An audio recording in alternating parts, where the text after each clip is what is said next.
दोस्तों, देसी जड़ी बूटियों की प्रामाणिक जानकारी देने वाले आपके अपने चैनल देसी जड़ी बूटियों पर आप सभी का बहुत बहुत स्वागत है। दोस्तों, आज हम जिस औषधि पौधे की बात करने वाले हैं उसकी पहचान, गुण और फायदों को जानने के बाद आपको किसी डॉक्टर के पास जाने की जरूरत नहीं पड़ेगी। हम बात कर रहे हैं बेधारा पौधे की, जिसे वृद्धावस्था ओल्ड एज में उत्पन्न हुई निर्बलता दूर करने में लाभप्रद होने के कारण वृद्ध दारुक भी कहा जाता है। इसका उपयोग रसायन के रूप में किया जाता है। यह हमारी शरीर की सातों धातुओं के दूषित विष और शरीर में मौजूद रोगाणुओं को नष्ट करके शरीर की धातुओं को शुद्ध और पुष्ट बनाता है। इसलिए शारीरिक निर्बलता के कारण उत्पन्न हुई यौन कमजोरी को दूर करने में बेधारा सबसे अच्छी रामबाण औषधि मानी जाती है। बेधारा किसी भी प्रकार के घाव में मांस को जल्दी भर देती है, इस कारण इसे घाव बेल भी कहते हैं। बेधारा का लैटिन नेम है अर्जेरिया स्पेसियोसा। यह औषधि गुणों वाली एक सदाबहार लता है जो लंबे समय तक हरी भरी रह सकती है। इसकी लता की आकृति बकरी की आंख जैसी टेढ़ी मेढ़ी होने के कारण इसे अजांती भी कहते हैं। इसकी लता बहुत लंबी और फैली हुई होने के कारण इसे दीर्घ बल्लरी या अंग्रेजी में एलिफेंट कीपर कहते हैं। क्रीपर का मतलब ऐसी बेल है जो जमीन पर फैलती है और चढ़ने के लिए दीवारों या पेड़ों का सहारा लेती है। दोस्तों, लता की नई शाखाओं पर रुई के समान सफेद रोए होते हैं। आप वीडियो में देख सकते हैं, यह इसका सफेद तना है। बेधारा की पत्तियां हार्ट के आकार की होती हैं।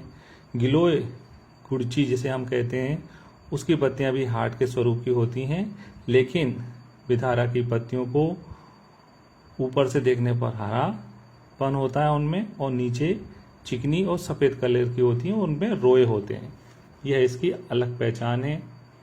बेधारा के फूल डंठल से पकड़कर उलट कर देखें तो घंटी की तरह दिखाई देते हैं। फूलों की कली सफेद होती है और जब यह कली खिलती है तो फूल की कली में बैंगनी और सफेद कलर नजर आता है। यह फूल ज्यादातर रात में खिलते हैं और इनमें खूब खुशबू आती है। फूल का डंठल काफी बड़ा होता है और इसकी कई शाखाएं होती हैं। फूलों को सूखने के बाद इसके डंठल पर गोल फल, जो कि कच्ची अवस्था में हरे और पकने पर कत्थई भूरे रंग के होते हैं। पकने पर यह फल खुद ही फट जाते हैं और इनके अंदर 3 धार वाले ट्रायंगल शेप के 3 से 4 बीज निकलते हैं।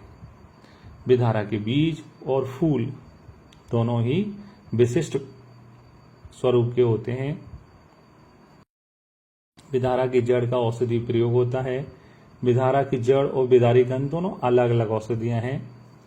बेदारी कंद का कंद यानी जो भूमि में गड़ा हुआ कंद है वह यूज होता है। आइए दोस्तों, अब बात करते हैं बेधारा के औषधि प्रयोग के बारे में। बेधारा का उपयोग रसायन के रूप में करने के लिए बेधारा, अश्वगंधा और शतावरी, इन तीनों की जड़ों का चूर्ण बनाकर समान मात्रा में लेकर घी, शक्कर और दूध के साथ सुबह शाम लेने से शारीरिक निर्मलता दूर हो जाती है और शरीर बलवान होता है। बुद्धि और स्मरण शक्ति भी बढ़ती है। शुक्र दौर्बल, नपुंसकता, योनि विकार में बेधारा की जड़ 100 ग्राम पीसकर 1 किलो घी और 4 लीटर दूध में डालकर स्लो आंच पर अच्छी तरह से पकाएं। जब केवल घी बचे, दूध सूख जाए, तब उसको उतार कर ठंडा करके कांच की बरनी में भर लें और सुबह शाम 1-1 चम्मच सेवन करना चाहिए। आम बात, जोड़ों के दर्द में सूजन होने पर बेधारा की जड़ और सौंठ का पाउडर बराबर मात्रा में लेकर सुबह शाम पानी के साथ सेवन करें। इससे जो शरीर में प्रॉब्लम्स होती हैं, भोजन नहीं पचता है, इंडाइजेशन रहता है, वह सब ठीक हो जाता है और गठिया रोग में बहुत आराम मिलता है। सिर दर्द में बेधारा की जड़ को चावल के पानी में पीसकर जो लेप है वो माथे पे लगाते हैं तो सिर दर्द ठीक हो जाता है। बेधारा घाव की रामबाण औषधि है। यह मांस को जोड़ देती है। इसकी पत्ती के दोनों सतहों का उपयोग किया जाता है। अगर आपका घाव ऐसा है जिसमें पस बन गई है तो इसकी सफेद सतह वाली, निचली सतह वाली जिसमें रोए होते हैं, वहां से पत्ते को घाव पे लगाना चाहिए। इससे घाव जल्दी पक जाता है, पस बन के निकल जाती है और घाव भर जाता है। और अगर आपको ताज़ा चोट लगी है जिसमें पस नहीं बनी है, तब इसकी ऊपरी हरी परत को घाव के ऊपर लगाना चाहिए। इससे वह ताज़ा घाव बिना किसी इन्फेक्शन के ठीक हो जाता है, इसलिए इसको घाव भेल भी कहा जाता है।